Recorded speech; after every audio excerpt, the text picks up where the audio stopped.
can send it to you later.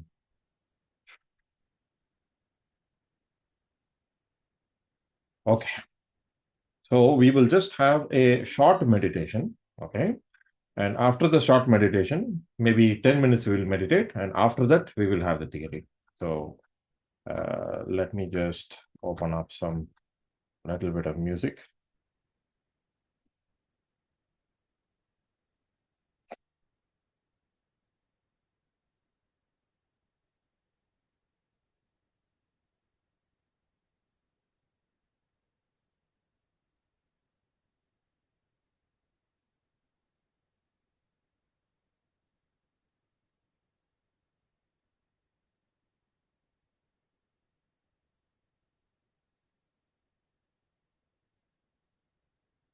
Okay. Sorry, gentlemen, for the delay of a couple of minutes.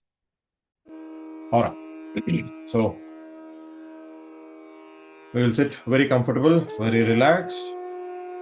We'll keep both the hands palm open on our lap. Okay. Just take a few deep breaths.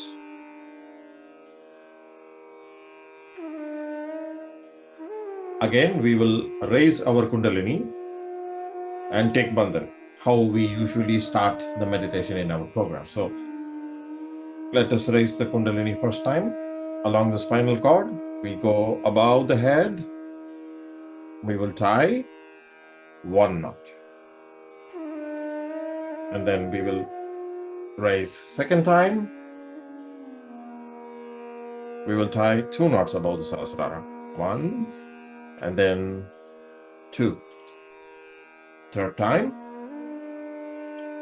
Slowly we will raise. Go above the Sahasrara chakra. We will tie three knots. One, two, and three. Now we will draw the bandhan, the parabola, around our body, left to right above the head, and then back. This is one time. We will do 6 more times. Second time, third, fourth, 5, 6, and 7. So the moment we raise the Kundalini and take bandhan, we start feeling the vibrations around our body, in our hands, above the head.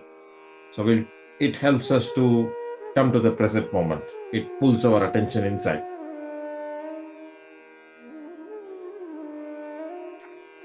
We will keep both the hands on our lap. Now, the left channel makes a sound. The right channel makes a sound. The central channel makes a sound. These sounds are put as mantras. The chakras make sound. They emit sound. The petals of the chakras emit sound. These sounds are the alphabets of the Sanskrit language. This was written by rishis and munis. That's why they chant mantras in Sanskrit. So the sound which the left channel makes is ah. And the sound which the right channel makes is oo. And the sound which the central channel makes is the humming. Okay. So when you put ah, oo, and together, it is om. So when the Kundalini rises through the spinal cord, it makes a sound. It integrates the left, right, and central channel. It makes the sound om. So we will say om slowly. Okay, when we say om, we will move our attention from the Muladhara chakra. We'll raise above the spinal cord, and when we finish the om, we will be on the Sahasrara chakra. So the Kundalini will move in that way. So both the hands on our lap, palm open. Let's chant the mantra. Om.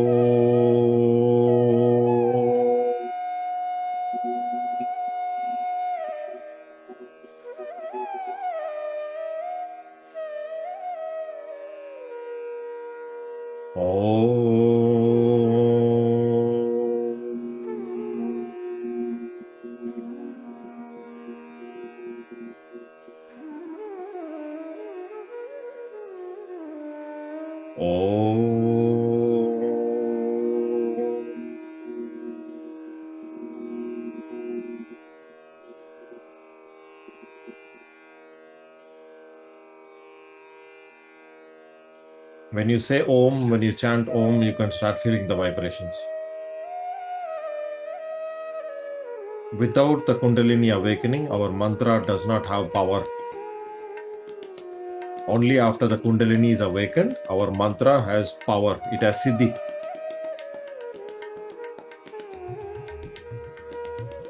Om is the Pranava mantra.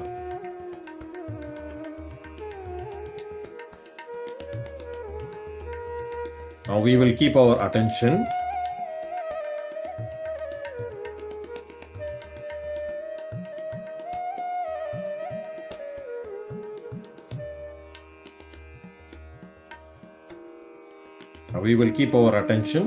on the Sahasrara chakra.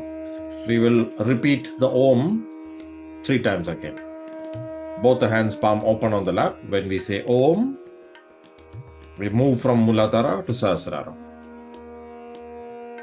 You can mute your mic and chant the mantra along with me. Om.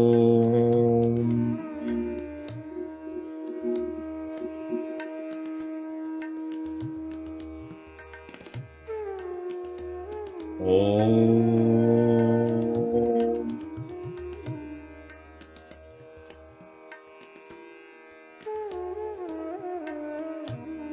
Om.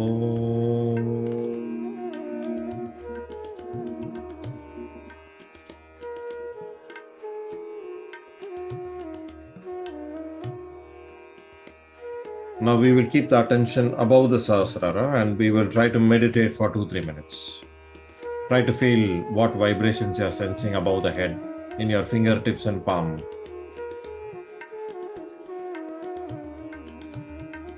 We will sit in silent meditation for 2-3 minutes now.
Okay, now we can slowly, steadily relax. We can gently open our eyes. Just keep both your hands at the level of your heart and ask your Kundalini, it's like your mother, please show me the status of my chakras in my fingertips and palm.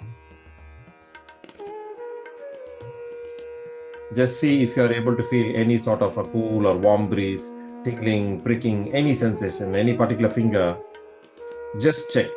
Don't need to immediately judge what's happening. We don't have that power to judge yet. If we can feel, it's a good sign. That's all. That is all we are trying to do. Not to judge what it means, but to just feel it. Also, you can check above your head if you're able to feel a cool or a warm breeze coming out of the head.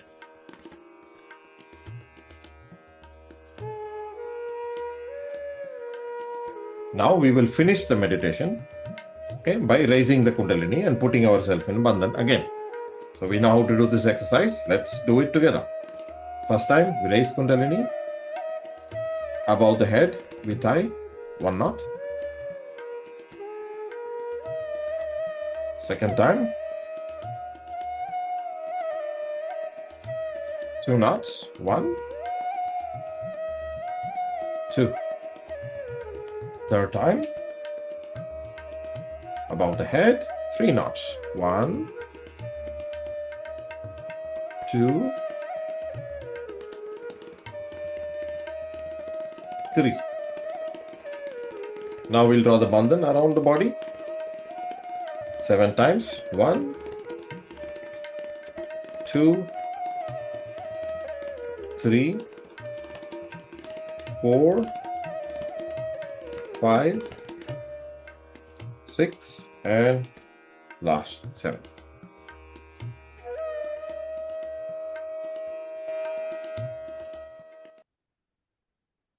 All right. Okay. Hope you are able to feel some sensations. If you do not feel, it's okay, not to worry about, but definitely it is a good sign if you are able to feel. So all along, we have been doing the meditation in the beginner session. Hope you have been able to practice the meditation at home. That's very, very important because Sahaja Yoga is not theory. No matter how much lecture we listen from anybody, will not help us unless we put effort and do the meditation. It is very, very practical. Theory is going to just back you up a little bit, just to give you idea what to do, but you have to do. Otherwise, it does not work. So try to, now that we are in the intermediate sessions, try to push yourself to do the meditation regularly, to do the foot soak regularly if possible. Try to bring it into a routine. Regular practice brings about big changes in life when we are doing it sincerely, and it is going to help you a lot in the meditation. So having said that, now we will move into the session. Before we start the mantras, so today the topic is going to be 2 things. One is what is the difference between Sahaja Yoga and other yogas? Okay, that is number 1. And number 2, who is Shri Mataji? Okay, these are the 2 topics we are going to cover today. And after this is covered, from the next week, we will start about chanting the mantras, how to chant mantras, what are the basics about chanting the mantras. So today, the first topic is what is the difference between Sahaja Yoga and other yogas. Now, yoga or meditation is not something new in the Eastern culture. It has always been there. Okay? It is a very ancient culture. Yoga or meditation, dhyana, has always been there. But what is the difference between traditional yoga and what is Sahaja Yoga? What have we got through Sahaja Yoga? What is the difference, basically? If you see in traditional yoga or Ashtanga yoga, in those days, before Sahaja Yoga started, the only way one has to attain self-realization, the person has to, leave everything, leave his household, leave his family. He has to take up sannyasa. He has to go to the mountain or go into a jungle. He has to do a lot of tapasya. He has to search for a guru. He has to find a guru, and the guru has to accept the student as a shishya. He has to join with the guru. And after he joins with the guru, now the guru is going to start training him. The guru, who is a guru? Guru is basically a person who has attained his enlightenment already, who is a completely self-realized soul. So such a guru, a real guru, there are many gurus in the market today who claim to be gurus, but they're not gurus. Maybe many of them, Kundalini is not awakened, because yoga or meditation has become such a big market. People have come out and said or claimed themselves to be gurus. But the real gurus are not in public. They're not in the society. They live in the jungles or they're in the mountains or caves. So such a person who's an enlightened guru, what he does is when he accepts the person as a Shishya, he can see through his chakras. He can feel his chakras very nicely. And he will find out what are the problems and permutations of combinations the Shishya is having. And then he starts working with him. Then he would say, you have this problem in this particular chakra, do this kind of asana for a couple of years. Okay. And then the Shishya will stay in the ashram and he'll keep working on that chakra. He will keep doing those exercises or asanas. Now, asana has also become a market in these days. You go to a yoga session, you pay money and you learn all the asanas.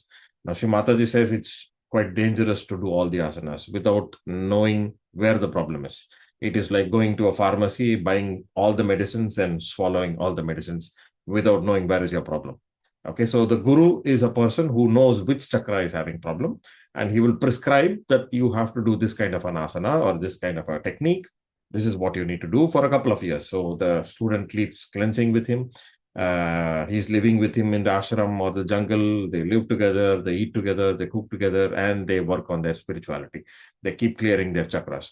Now, when the guru sees that that particular problem is gone from that student, then he would prescribe another asana or another cleansing technique. He would say, okay, now this chakra is clear, so you can move to the next chakra. You start doing this particular techniques or this particular cleansing.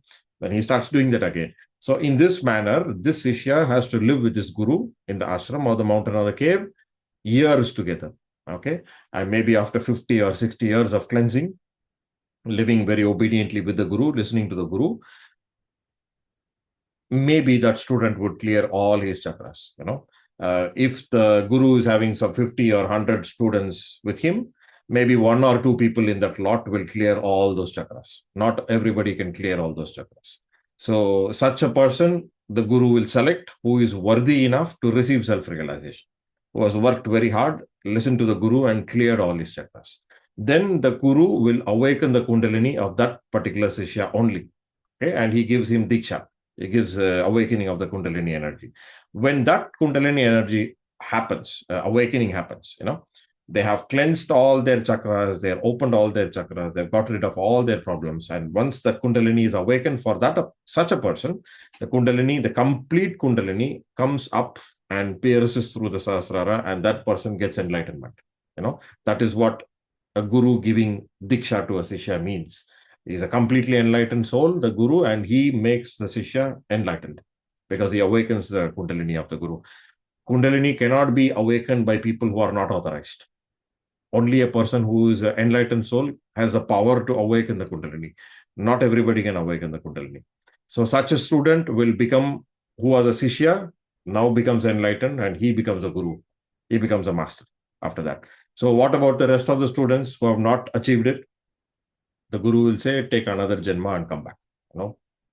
So they come back, they die and they come back and they keep working janma after janma. They are working on their chakras. And so it's not a very easy task in traditional yoga to achieve your self-realization or this awakening of the kundalini. First of all, it's not very easy to get. It's very, very difficult. You have to put in a lot of effort. And if you're lucky, you will find a real enlightened master. If you're unlucky, your karmas are bad, you will end up with a guru who does not know about kundalini and you will waste all your life with him. So getting a real guru itself is good karmas. So that is how difficult the awakening of the kundalini is in Ashtanga yoga. So it's not very easy. So after all this awakening, the Shishya, he becomes a guru, and then he sort of finds out his yoga or his union with God, and he will propagate his knowledge to the next generation of Shishyas who will come forward to learn from him. So this is how traditionally Ashtanga yoga used to work. You have to leave everything, go there, get your enlightenment, or die working, come back in your next life, keep working life after life after life. This is how Kundalini awakening was there. Now, what is the difference between this kind of an Ashtanga yoga and Sahaja yoga? In Sahaja yoga, what happens? Shri Mataji says, we are normal householders. We are living in the society. We're going for job. We have a family. We have kids. We have children. And we live in the society. We cannot leave everything and go to the mountain to get our self-realization. So what Shri Mataji has done, she has done the reverse process of Ashtanga Yoga. In the very first session, you came to Sahaja Yoga when we did these steps. We awakened our Kundalini, okay, without opening all our chakras. Okay, in Ashtanga Yoga, first you open all your chakras completely, remove all the problems. But the Kundalini is not awakened; it is sleeping, and you have to blindly listen to the Guru what he is telling. You cannot feel where the problem is. The Guru has to tell you what is the problem is. So then in Sahaja Yoga, what happens? Uh, Shri Mataji says the Kundalini energy is like a rope. Okay, if you had seen the sessions, what we have given you for the 15 weeks, in the second or third week, we talk about the Kundalini energy. The Kundalini energy, Shri Mataji says, is like a rope. Okay, how the rope is made? It is made of small strands, like small threads, all intertwined and put together, twisted together. Then it forms a thick rope. That is how the Kundalini energy is. So the Kundalini energy is made up of small strands of energy, okay, all put together, twined together to make a thick rope of energy, and it is in 3.5 coils there. So in Ashtanga Yoga, when all the chakras are open, this Kundalini energy completely comes up. All the strands come up. Shri Mataji even says there is a calculation. 7 into 3, that is 21, raised to the power 108. So that is the number of strands inside the Kundalini. It will go to some billions. So when all the chakras are open and when the Guru in traditional yoga awakens your Kundalini, what happens? All of the Kundalini energy will come up and he will get complete enlightenment, like how Buddha got his enlightenment. That self-realization would be complete, will be permanent, will be established. And the Kundalini will never fall down back again. They are completely enlightened from that point of time. But what happens in Sahaja Yoga is our chakras are not fully open. We have problems. Some have physical problems, some have mental problems, emotional problems, financial problems, all kinds of problems we have. We come to Sahaja Yoga and Shri Mataji has awakened our Kundalini. So once the Kundalini awakens, it tries to climb up, but the chakras are constricted. It cannot come up fully. So many strands of Kundalini will fall down. Only a few strands will go up. It will try to pierce through the chakras. It will go up. Then it goes to the next chakra. Next chakra is also augmented. It is closed. It is not fully open. Then it tries to pierce. It tries to go up. More strands of Kundalini will fall down. Then if you see stage by stage from all the chakras, maybe 1 or 2 strands of Kundalini energy of this light pierces through the Sahasrara and comes out in the first session of Sahaja Yoga. There are billions of strands inside us, but not all comes up. Okay, only 1 or 2 strands come up. When this 1 or 2 strands come up, pierce through the Sahasrara and come outside, we get our yoga, our union, our connection in a very, very small way, not compared to those yogis who are living in the forest. They have attained their complete self-realization. Now we get a very wee bit of a connection from this very one strand of Kundalini coming out and connecting us to this divine power. So our connection is pretty weak. So in the very first session, when this Kundalini energy pierces and comes out, with this 1 or 2 strands of Kundalini energy itself, we start feeling cool breeze. We'll start feeling cool breeze from our hands. We are able to diagnose which chakras are having problem in us. We are able to sense the problems. Some people may have felt the cool breeze already who are coming to the sessions. So this cool breeze or these vibrations or the fingertips, whatever the sensations you feel, is not possible without the Kundalini energy piercing out through the Sahasrara chakra.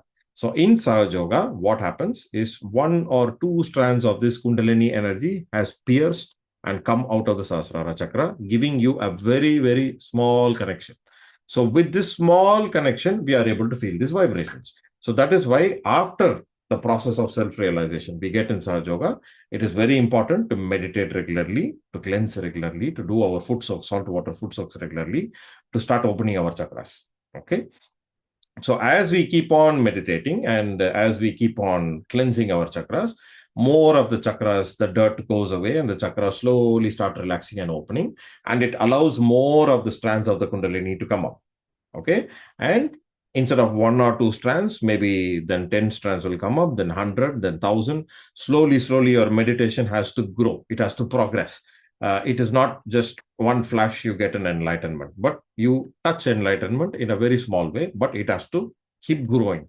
Now, as we keep on meditating, the chakras open slowly, slowly, slowly. We are able to solve all our problems because of the chakras. And our goal is to expand our enlightenment, expand our self-realization, to become stronger in our self-realization.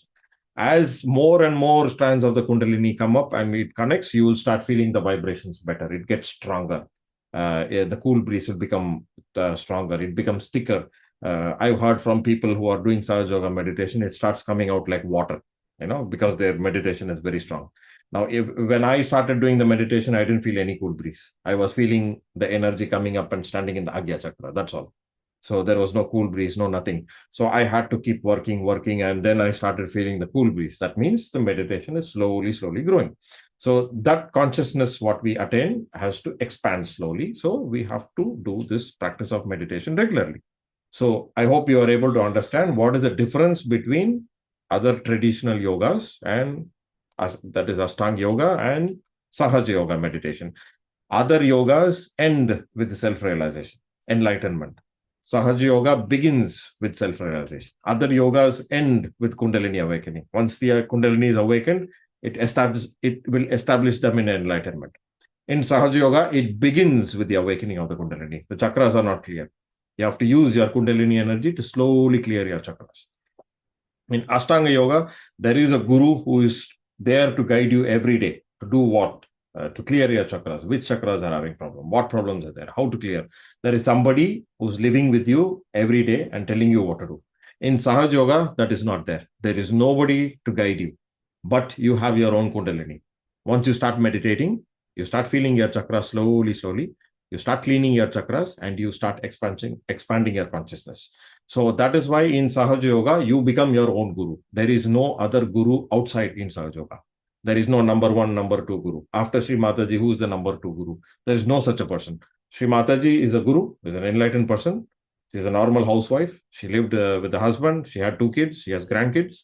She lived in a society to prove that you can live in the society and attain spirituality also. She is an enlightened person. She awakened this Kundalini for us. Now, it is our duty to nurture the awakening of the Kundalini, to make that seed grow into a small plant, and one day it has to become a mighty tree. It is all in our hand. So just self-realization in the first session is just the awakening of the Kundalini energy. It is sort of starting your engine, but you have not started driving yet. So that is why it is very important that we have to cultivate a regular pattern of meditation and foot soak. And Shri Mataji even insists that you have to once in a week at least get together with people who are having this Kundalini energy awakened, who are seriously practicing this meditation. You have to sit with them in person and meditate so that it will boost your Kundalini energy also. So it is called as collective meditation. Shri Mataji insists that we have to meditate regularly, individually. There are 3 things we have to do. That is, we have to meditate regularly individually. At least weekly once we have to get together for collective meditation. And the third thing we need to do is to give self-realization to others. Because what Shri Mataji says is like, this self-realization is like giving light with a candle. A candle is having a light. It gives light to a candle which is not lit. Then the other candle becomes enlightened. Then that candle can give light to other candles. Okay, so you can pass your self-realization to others. You have the power to awaken the Kundalini of others. This is something you have got through Sahaja Yoga meditation. You can experiment and see this. If you feel that one of your relatives or your friends are interested to learn meditation, ask them to do these 3 steps in front of you. They will get their Kundalini awakening. Because the Kundalini can be awakened only by a person who is having the Kundalini activated. So you are having the Kundalini activated and you can give self-realization to others, even before you attain your complete self-realization or complete enlightenment. So these are the major differences between other yogas and Sahaja Yoga. Sahaja Yoga begins with self-realization. Other yogas end with self-realization. Sahaja Yoga, there is no guru outside. You are your own guru. In other yogas, there is a guru to guide you every day. Okay. And this is something which we need to understand, that we have got this Kundalini awakening very, very easily, but it's a very valuable thing. People have struggled janmas after janma to awaken the Kundalini. It's not a very easy process. So we have got it in this life so easily. So we have to respect it. We have to, cultivate the practice and try to establish our meditation in this lifetime itself. This is what we need to do. And we don't need to put so much effort like other yogis who are living in the forest. Just regular meditation, just a simple foot soak, just collective meditation. Your chakras will keep on opening. Always be in the company of yogis. Be with the people who are meditating regularly. Try to be in touch with them. Try to be together with them. Slowly, your meditation will go. So that is the difference between other yogas and Sahaja Yoga meditation. Now, the second topic, what we wanted to see is who is Shri Mataji. So, who is Shri Mataji actually? Shri Mataji is a guru. She's an enlightened person. She's an enlightened soul. In 1970, Shri Mataji she was meditating for many years from her childhood. In 1970, she was meditating in a beach in Nargol in Gujarat, and whole night she was meditating. And in the early hours of 5th of May in 1970 at 4 a.m., she attained her enlightenment. That is the established meditation of the complete opening of the Sahasrara chakra and the complete Kundalini coming out. And once she attained that, she could see that there is a potential to give this realization to everybody in the society. Nobody need to struggle or go to the mountain and forest. Everybody can get it. Householders can meditate. So from that time, she called maybe 2, 3 people, gave them realization. Then she called 10 people, gave them realization. And she could see that their Kundalini is getting activated and they were able to feel vibrations. And in the same beach, she called around 10 or 15 people, and 2, 3 people got the cool breeze. So it started working out like that. So from that point of time, Sahaja Yoga has spread like a wildfire in India in the beginning. And then Shri Mataji's husband moved to UK, and she moved to UK with her husband. And from there, it started spreading in the Western countries also. So that is how many people have got self-realization. The awakening of the Kundalini energy through Sahaja Yoga meditation. So who is Shri Mataji? Shri Mataji is an enlightened guru. And in our culture, who is a guru? Basically, a guru is a person who is enlightened, who has attained his yoga, his union with God, and he has the authority to teach you about God, or he has the authority to give you self-realization and connect you to God. That is a guru. A real guru, a Sadguru, is a person who can connect you to God. That is why in our cultures, we worship the guru, literally. A real guru, not a false guru. There are many false gurus who do not have any power. Maybe they will perform some miracles here and there, but they cannot give you Kundalini awakening. So who is a real guru is a person who can make you a guru. That is a real guru. So Shri Mataji is such a person. And everybody has vibrations emitting from us. Okay. Every person has permutations and combinations of problems in the chakras, and everybody is emitting vibrations. We are just not able to feel the vibrations. In the same way, an enlightened guru is a person who is having all their chakras open, okay, and they emit a lot of vibrations. So that is why in Sahaja Yoga, what we do is we practice the meditation in the starters, in the beginning at least, to get more power or more boost. We use the photo of the guru, because Shri Mataji has told that in those days, you had paintings or you had statues which were replica, which came out of the mind of people. The people used to imagine the deities or Shri Krishna or Shri Rama.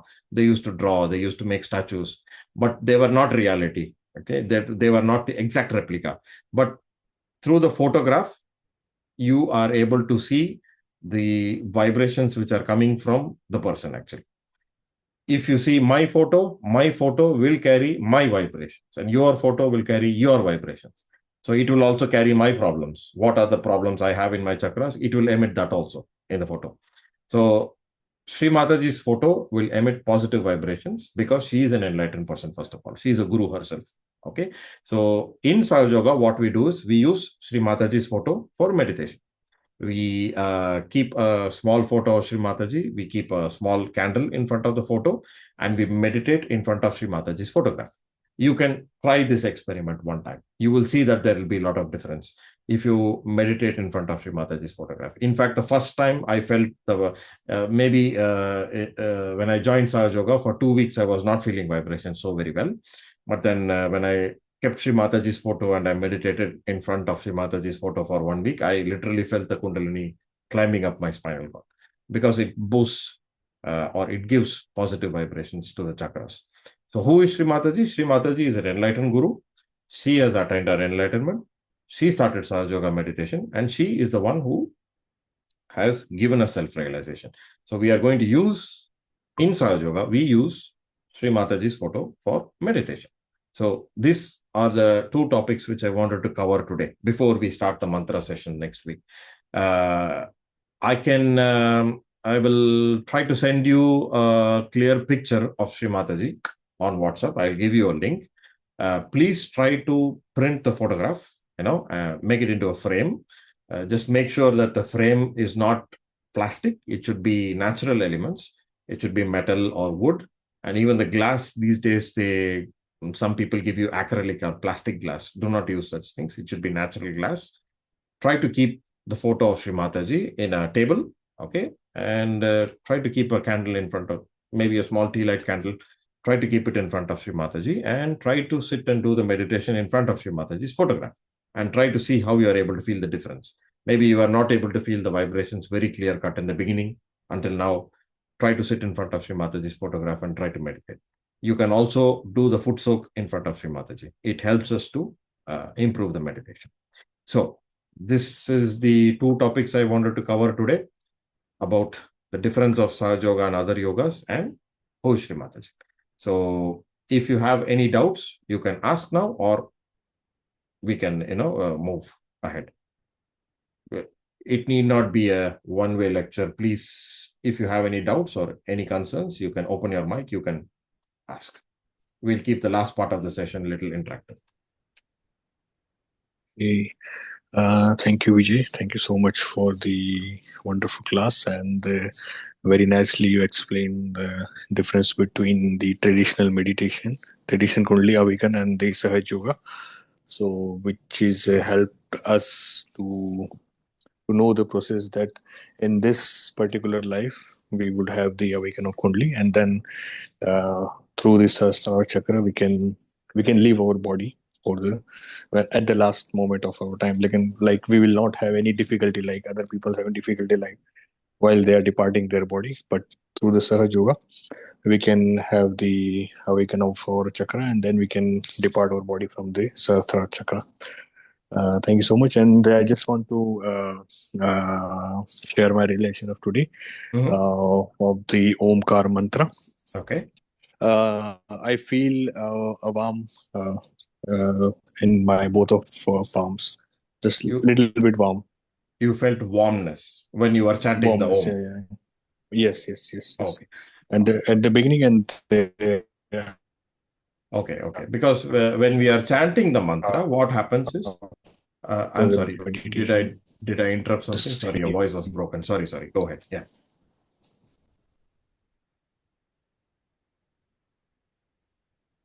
I'm sorry, Kavi. I think your voice is broken. Can you hear me? No, you are clear. Okay. So yes, please. What happens is when we chant mantras, actually the Kundalini actually gets activated more. And, as I told, as Shri Mataji has told, that all the chakras emit sounds, okay, and they emit vibrations. All the nadis emit vibrations and sounds. All these sounds were listened by these rishis and munis, and it was noted down. Actually, in the Vishuddhi chakra, there are 16 petals, and it emits 16 sounds. Shri Mataji even tells in one speech what are the sounds. So these are the 16 vowels of the Sanskrit language, which is the basis of the Sanskrit language. That is why it is called as the language of the gods. These sounds are emitted by these chakras. Okay, they have sounds. This is the pranava mantra. So when we tell the mantras in the right way, and after the awakening of the Kundalini, we can feel the Kundalini is getting activated more.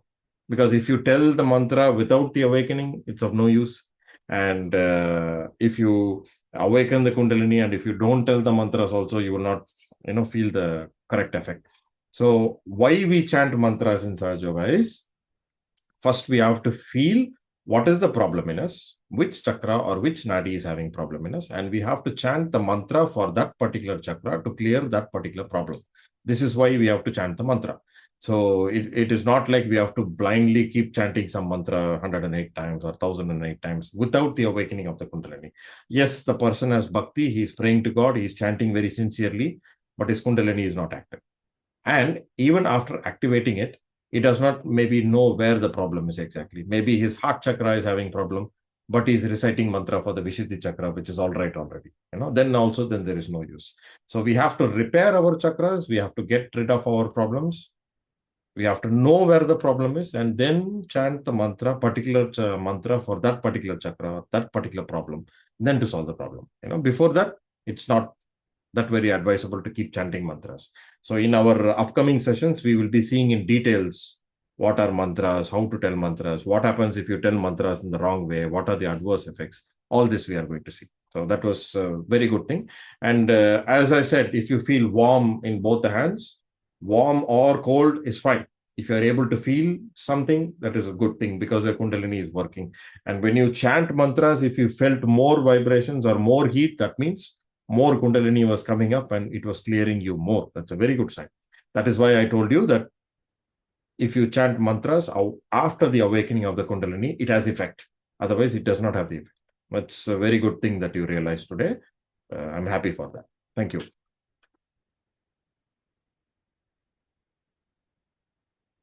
And if anybody else want to ask any question or share any experience, you can open your mic. All right. Hey, good evening, sir. Good evening, Mr. Amit. Yes, sir. Yeah, yeah. No, just as I explained, I have some sensation in my fingertips. Nothing Hmm. more than that. But while meditating, I felt something that there is some sensation.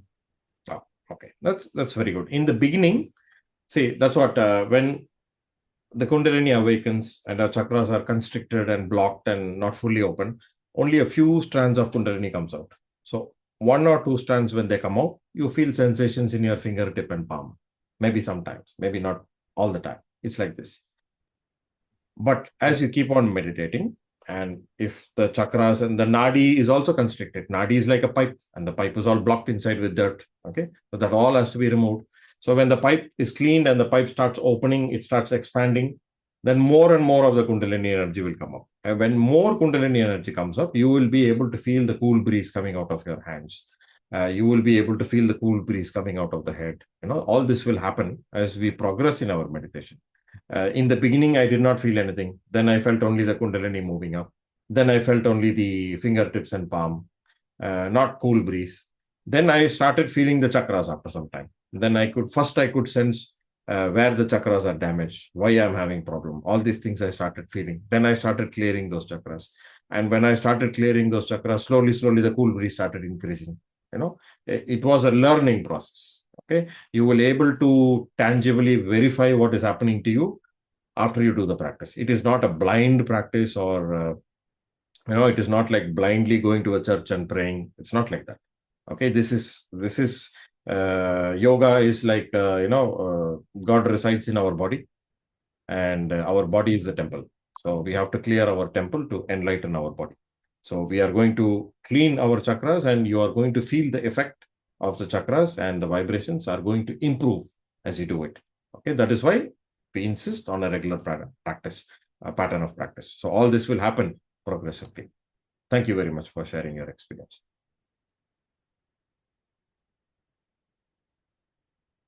Okay, so if you do not have any questions now, or if you want to ask any questions, you can call me later also, send me a WhatsApp message, no problem. So today's topic was, what is the difference between other yogas and Sahaja Yoga? And we saw who is Shri Mataji. And I will be sending you the photo or the link to download Shri Mataji's photograph. Okay. Try to print it, keep it in a frame, and try to do the meditation on a regular basis in front of Shri Mataji's photograph and see how you feel the difference. Okay. Definitely there will be changes. I felt a lot of changes after that. So please try to do that in the coming week. Okay. And from next week onwards, we will start learning about mantras, how to recite, where to recite, which chakras, which mantras, which deities. All these things we'll be seeing in the next 10 weeks in details. Right. So thank you very much for attending the session. Even though it's a Friday, it's 8 p.m. You people have shown interest to join the session instead of going for a movie. That shows that you have some spiritual inclination. Happy to see that. So please practice the meditation and please come back for the session so that we'll keep learning more. It will get more and more interesting. Thank you very much. Good night.